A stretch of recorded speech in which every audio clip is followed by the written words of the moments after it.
वित्तीय तूटचे अंदाज 4.8% एवढा आहे.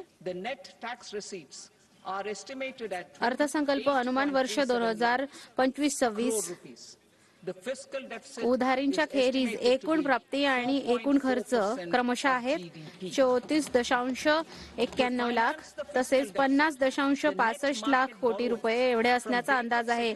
निव्वळ कर प्राप्ती 28.37 लाख कोटी एवढे असण्याचा अंदाज वर्तवण्यात येतो आहे. वित्तीय तूट जीडीपीच्या 4.4% एवढ्या असण्याचा अंदाज आहे. राजकोषीय तूटला वित्तपोषित करण्यासाठी निव्वळ बाजार उधाऱ्यांना 5-4 लाख कोटी एवढे राहण्याचा अनुमान आहे.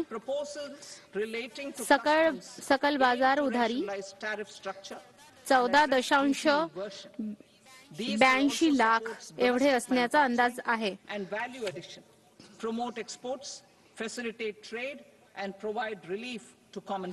अप्रत्यक्ष कर सीमा शुल्क संबंधित आमच्या प्रस्तावाचा युक्तिसंगत बनवणे असा आहे आणि शुल्क प्रतिलोमचे ओव्हर उपाययोजना करणे आहे. मूल्य संवर्धनात यात मदत होईल, निर्यातीला प्रोत्साहन मिळेल, व्यापार सुविधाजनक होईल आणि सामान्य जनमानसाला आराम मिळेल. जुलै 2024च्या अर्थसंकल्पात घोषित सीमाशुल्क ची व्यापक समीक्षेच्या रूपात मी 7 टॅरिफ दरांना इथे वगळण्याचा मी इथे प्रस्ताव मांडते आहे. 7 टॅरिफ दरांच्या व्यतिरिक्त आहेत. उर्वरित टॅरिफ दरे 0 दरावर.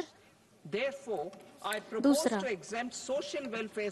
प्रभावी शुल्क दायित्व बनवण्यास जबाबदार ठेवण्यासाठी काही संस्था आहेत ज्यामध्ये काही मामूली स्वरूपात ज्यात घट होईल त्याबद्दल मी इथे प्रस्ताव मांडते आहे. 1 पेक्षा जास्त उपकर किंवा अधिभार न लावण्याचा मी इथे प्रस्ताव मांडते आहे. म्हणून उपकरच्या अधीन समाजाचे कल्याण अधिकार मध्ये सूट देण्याचा मी इथे प्रस्ताव मांडते आहे. मी